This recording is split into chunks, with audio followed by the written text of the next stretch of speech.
Good morning family. मेरा नाम विजय है और आपका बहुत बहुत स्वागत है हमारे यूट्यूब चैनल पे we are study with target. आज का टॉपिक है स्टैटिक जीके और स्टैटिक जीके में हम आज काम कर रहे हैं डे 23 पर। डे 22 तक ऑलरेडी मैं अपने यूट्यूब चैनल पे डाल चुका हूँ, आप वहाँ जाके चेक कर सकते हैं। मैंने अपनी हर एक क्लास में बताया ये 2000 क्वेश्चन की पूरी एक सीरीज़ है जो कि एग्ज़ाम के पॉइंट ऑफ व्यू से बहुत ज़्यादा इंपॉर्टेंट है। इंडिया में अगर आप किसी भी लेवल का एग्ज़ाम दे रहे हो, चाहे वो यूपीएससी का हो, किसी स्टेट लेवल का पीसीएस हो, एनटीपीसी रेलवे हो, अगर आप ग्रुप डी की तैयारी भी कर रहे हैं तो आपके लिए ये सीरीज बहुत ज़्यादा इंपॉर्टेंट रहने वाली है। कोई भी जो पटवार का एग्जाम दे रहा हो या कोई ग्राम सचिव का एग्जाम दे रहा हो उसके लिए ये सीरीज बहुत इंपॉर्टेंट है। आपको कई सारे क्वेश्चन इस सीरीज से देखने को मिल सकते हैं। तो चलिए हम शुरू करते हैं फटाफट। आज का टॉपिक स्टैटिक जीके।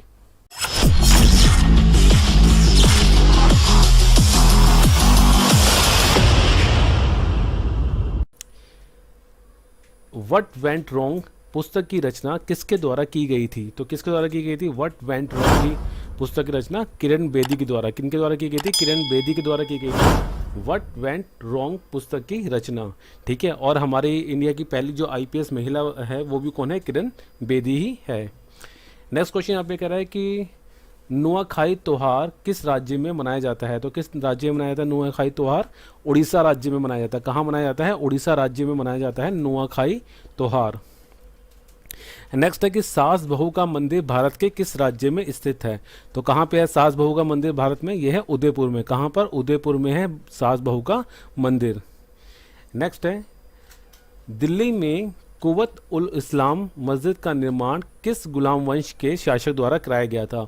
तो दिल्ली में जो कुवत उल इस्लाम मस्जिद है उसका निर्माण किसने कराया था? उसका निर्माण कराया था कुतुबुद्दीन ऐबक ने। किसने कराया था? कुतुबुद्दीन ऐबक के द्वारा कराया गया था कुवत उल इस्लाम मस्जिद का निर्माण। नेक्स्ट है कि इंडिपेंडेंट किसकी रचना है? तो किसकी रचना है इंडिपेंडेंट? मोतीलाल नेहरू की। किनकी रचना है? मोतीलाल नेहरू द्वारा रचित है इंडिपेंडेंट। क्वेश्चन काफ़ी इंपॉर्टेंट है, यहाँ से क्वेश्चन आ सकते हैं। पुस्तक के बारे में मैंने हमेशा बोला है कि क्वेश्चन बनते हैं, चाहे आपका पीसीएस लेवल का एग्जाम हो, चाहे आपका ग्रुप डी का एग्जाम हो, यहाँ से क्वेश्चन बन जाते हैं। नेक्स्ट क्वेश्चन है कि मोहम्मद गौरी ने भारत पर दूसरा आक्रमण कब और कहाँ किया था? तो कब किया था दूसरा आक्रमण? 1178 में, यानी कि 1178 के अंदर किया था। कहाँ किया था? पाटन गुजरात में। कहाँ? पाटन कहाँ का पार्ट है? गुजरात का पार्ट है। तो पाटन गुजरात में किया था 1178 ईस्वी में। किसने किया था? मोहम्मद गौरी ने किया था। और ये मोहम्मद गौरी का कौन सा आक्रमण था? ये मोहम्मद गौरी का दूसरा आक्रमण था। नेक्स्ट है कि अनुच्छेद 368 संसद को कौन सी शक्ति प्रदान करता है? तो अनुच्छेद 368 के अनुसार क्या है कि 368 के अनुसार संसद को कौन सी शक्ति मिलती है? संविधान संशोधन करने की शक्ति। जो संविधान में संशोधन करना होता है उसकी जो पावर है वो कहाँ लिखी हुई है? वो संविधान के अंदर लिखी है, अनुच्छेद 368 के अंदर। नेक्स्ट है कि गीता गोविंद टीका और पदावली किसकी रचना है? तो किसकी रचना है गीत गोविंद टीका और पदावली? ये रचना है मीराबाई की। किसकी रचना है? मीराबाई की रचना है गीत गोविंद टीका और पदावली। नेक्स्ट है जिब्राल्टर जल संधि किन दो स्थलों को आपस में अलग करती है? किन दो स्थलों को आपस में अलग करती है जिब्राल्टर जल संधि?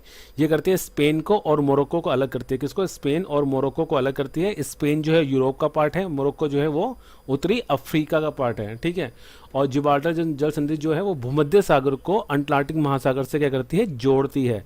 तो जिब्राल्टर जल संधि जो है वो यूरोप को अफ्रीका से अलग करती है, यानी कि स्पेन को मोरक्को से अलग करती है और भूमध्य सागर को अटलांटिक महासागर से जोड़ती है। नेक्स्ट है कि पल्स पोलियो दिवस किस दिन मनाया जाता है? तो किस दिन मनाते हैं पल्स पोलियो दिवस? 22 फरवरी को मनाया जाता है। कब मनाया जाता है? 22 फरवरी को मनाया जाता है पल्स पोलियो दिवस। पृथ्वी दिवस या अर्थ डे कब मनाया जाता है? 22 अप्रैल को। पंचायती राज दिवस कब मनाते हैं? 24 अप्रैल को। और विश्व मलेरिया दिवस कब मनाया जाता है? 25 अप्रैल को मनाते हैं विश्व मलेरिया दिवस। नेक्स्ट है कि 8 डिग्री चैलेंज किन दो द्वीपों के मध्य स्थित है? तो किन दो द्वीपों के मध्य स्थित है 8 डिग्री चैलेंज? यह है मिनिकॉय द्वीप और मालदीव। मिनिकॉय द्वीप और मालदीव के मध्य में स्थित है 8 डिग्री चैलेंज। क्वेश्चन ये भी आ सकता है कि मिनिकॉय और मालदीव के मध्य कौन सा डिग्री चैलेंज है? तो मिनिकॉय और मालदीव के बीच 8 डिग्री चैलेंज है। नेक्स्ट है कि रेशम का कीड़ा जिसे कोनून कहा जाता है किस पेड़ की पत्तियों का भोजन करता है। तो रेशम का जो कीड़ा होता है जिसे कोनून कहते हैं वो किस पेड़ की पत्तियों का भोजन करता है, तो करता है शहतूत की पत्तियां। कहने का मतलब है जो रेशम का कीड़ा होता है कहाँ पाया जाता है, किस पेड़ पे पाया जाता है, तो ये रेशम का कीड़ा जो होता है वो शहतूत के पेड़ पे पाया जाता है क्योंकि शहतूत की पत्तियों को खाता है। और नाम क्या है उसका, उसका नाम है कोनून।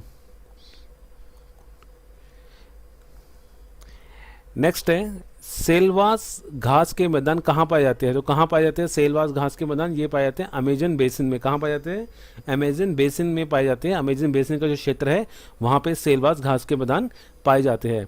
पटाना घास के मैदान पाए जाते हैं आपके श्रीलंका में, और कैंटरबेरी घास के मैदान पाए जाते हैं न्यूजीलैंड में। कहाँ पाए जाते हैं, न्यूजीलैंड में पाए जाते हैं कैंटरबेरी घास के मैदान। नेक्स्ट है कि धरती के ऊपर आने वाले ज्वालामुखी तरल पदार्थ को क्या कहते हैं, तो जो धरती के ऊपर जो ज्वालामुखी का तरल पदार्थ आता है उससे क्या कहते हैं, उससे कहते हैं लावा। क्या कहते हैं, लावा। और जो धरती के नीचे होता है ज्वालामुखी का तरल पदार्थ उससे कहते हैं मैग्मा। ठीक है। और भारत का एकमात्र सक्रिय ज्वालामुखी कौन सा है, बेरन ज्वालामुखी है। कौन सा, बेरन द्वीप ज्वालामुखी भारत का एकमात्र सक्रिय ज्वालामुखी है। जो तरल पदार्थ ज्वालामुखी का बाहर निकला आता है उसे लावा कहते हैं, जो धरती के अंदर रहता है उसे क्या कहते हैं, मैग्मा कहते हैं। नेक्स्ट है कि गायत्री मंत्र का उल्लेख किस वेद में है, तो किस वेद में है गायत्री मंत्र का उल्लेख, ये है ऋग्वेद के तीसरे मंडल में। किस वेद में है, ऋग्वेद में है। और ऋग्वेद का कौन सा मंडल है, तीसरा मंडल है जिसमें गायत्री मंत्र का उल्लेख किया गया है। नेक्स्ट है कि नागिन झील भारत के किस राज्य में है, तो कहाँ पे है नागिन झील, ये है जम्मू कश्मीर में। कहाँ पे है, जम्मू कश्मीर में है नागिन झील। नेक्स्ट है कि नीली क्रांति का संबंध किससे है, तो नीली क्रांति का संबंध है मत्स्य पालन से। किससे, मत्स्य पालन से संबंधित है नीली क्रांति। गुलाबी क्रांति का संबंध है झींगा मछली से। गोल क्रांति का संबंध है आलू उत्पादन से। और स्वर्ण क्रांति का संबंध है जूट के उत्पादन से। क्रांति सारी इंपॉर्टेंट है, बहुत इंपॉर्टेंट है, चाहे पीसीएस का एग्जाम हो चाहे आपका ग्रुप डी का एग्जाम हो। तो नीली क्रांति का संबंध है मत्स्य पालन से। गुलाबी क्रांति का संबंध है झींगा मछली से। गोल क्रांति का संबंध है आपके आलू उत्पादन से। और स्वर्ण क्रांति का संबंध आपका है जूट के उत्पादन से।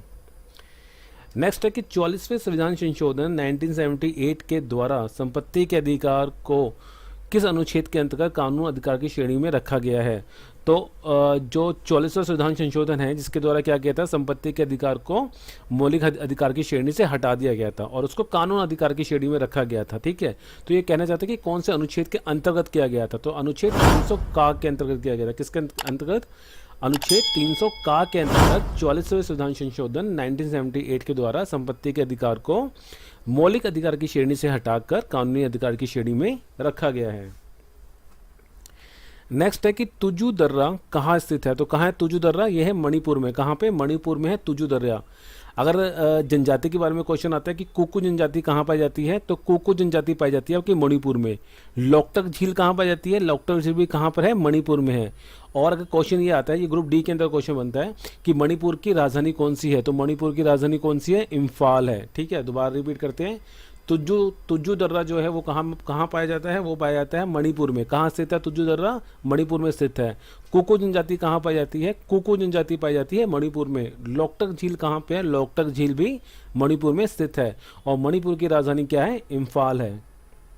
नेक्स्ट है कि रंगास्वामी कप किस खेल से संबंधित है, तो रंगास्वामी कप या नेहरू कप या रणजीत सिंह कप या आगा खां कप किससे संबंधित है, हॉकी से।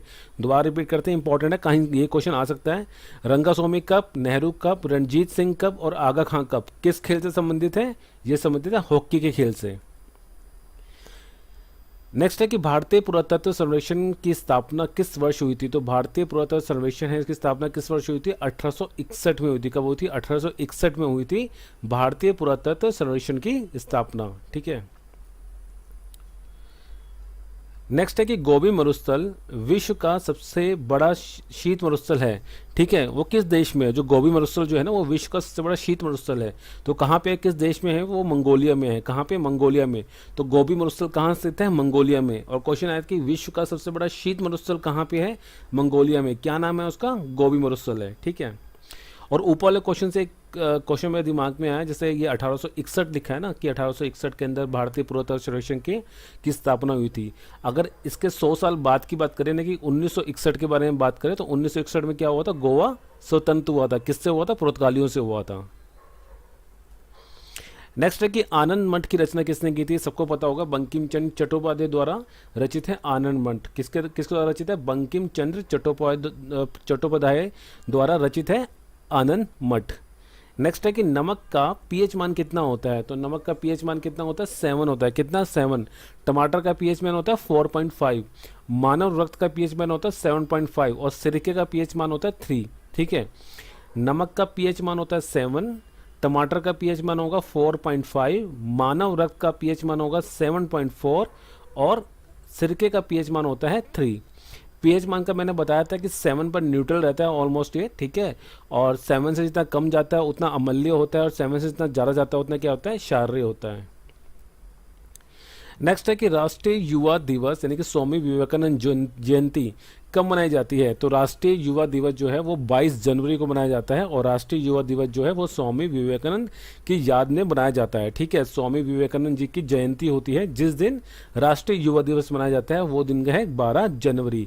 9 जनवरी को बनाते हैं प्रवासी दिवस, क्या प्रवासी भारतीय दिवस मनाया जाता है 9 जनवरी को। विश्व हिंदी दिवस मनाया जाता है 10 जनवरी को और थल सेना दिवस मनाते हैं 15 जनवरी को।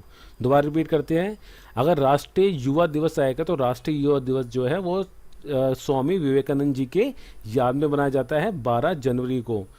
प्रवासी भारतीय दिवस मनाते हैं 9 जनवरी को, विश्व हिंदी दिवस मनाते हैं आपका 10 जनवरी को और थल सेना दिवस मनाया जाता है आपका 15 जनवरी को। नेक्स्ट है कि भारत की स्थल सीमा की लंबाई कितनी है, तो कितनी है भारत की स्थल सीमा की लंबाई, 15,200 किलोमीटर है। कितनी, 15,200 किलोमीटर है भारत की स्थल सीमा की लंबाई। नेक्स्ट है कि ब्रह्मांड के किस तारे को विस्फोटी तारा कहा जाता है, तो ब्रह्मांड का ऐसा कौन सा तारा है जिसको विस्फोटी तारा कहा जाता है, अभिनव तारा। कौन सा, अभिनव तारे को जो है विस्फोटी तारा भी कहा जाता है। नेक्स्ट है कि राजा राम मोहन राय के सहयोग से सती प्रथा को किस वर्ष समाप्त कर दिया गया था, तो किस वर्ष समाप्त किया गया था सती प्रथा को, ये किया था 1829 में। कब, 1829 में किया गया था। किनकी सहायता से किया गया था, राजा राम मोहन राय जी की सहायता से किया गया था। नेक्स्ट है कि बॉमडिला दर्रा कहाँ स्थित है, तो बॉमडिला दर्रा कहाँ पे, अरुणाचल प्रदेश में। कहाँ पे, अरुणाचल प्रदेश में है बॉमडिला दर्रा। नेक्स्ट है कि भारत के राष्ट्रपति किस अनुच्छेद के तहत देश के आपातकाल की घोषणा कर सकता है, यानी क्वेश्चन करने का मतलब है कि जो भारत के राष्ट्रपति होते हैं उनके पास ये पावर होती है कि वो देश के अंदर राष्ट्रीय आपातकाल लगा सकता है। तो ये कौन सा अनुच्छेद उनको ये पावर देता है, तो अनुच्छेद 352 के अंतर्गत राष्ट्रपति के पास ये अधिकार होता है कि वो देश में राष्ट्रीय आपातकाल की घोषणा कर सकता है। नेक्स्ट है कि तराइन का प्रथम युद्ध कब हुआ था, तो तराइन का जो पहला युद्ध था वो 1191 में हुआ था पृथ्वीराज चौहान और मोहम्मद गौरी के बीच में, जिसमें पृथ्वीराज चौहान की जीत हुई थी। और तराइन का जो दूसरा युद्ध है वो 1192 में हुआ था, नेक्स्ट ईयर हुआ था उसके, वो भी पृथ्वीराज चौहान और मोहम्मद गौरी के बीच में हुआ था, मगर इस युद्ध के अंदर मोहम्मद गौरी की जीत हुई थी। तो पहला युद्ध जो तराइन का है वो 1191 का है, दूसरा युद्ध तराइन का 1192 का है। दोनों युद्ध जो है वो पृथ्वीराज चौहान और मोहम्मद गौरी के बीच में लड़े गए थे। पहले युद्ध में पृथ्वीराज चौहान जीते थे और दूसरे युद्ध में मोहम्मद गौरी जीता था। इस वीडियो में इतना ही। आई होप आपको ये क्वेश्चन पसंद आए होंगे, राइट। अभी 2000 क्वेश्चन के अंदर बहुत सारा स्टफ है, बहुत सारा मटेरियल है जो कि एग्जाम के पॉइंट ऑफ व्यू से बहुत ज़्यादा इंपॉर्टेंट है। आप किसी भी लेवल का एग्जाम दे रहे हो इंडिया के अंदर, चाहे पीसीएस लेवल का हो, या ग्रुप डी की तैयारी कर रहे हो, चाहे पटवारी की, अगर आप ग्राम सचिव की तैयारी कर रहे हो, तो आपको ये जो 2000 क्वेश्चन की पूरी सीरीज है बहुत ज़्यादा हेल्प करेगी। आपको कई सारे क्वेश्चन इसी सीरीज से देखने को मिलेंगे, राइट। तो इस सीरीज को अच्छे से गो थ्रू करना, 1 या 2 बार वीडियो को गो थ्रू करना, ताकि क्वेश्चन आपके माइंड में अच्छे से बैठ जाए। तो चलिए, ख्याल रखिए, अपने अपने घर वालों का ख्याल रखिए, and take care and thank you so much for your valuable time.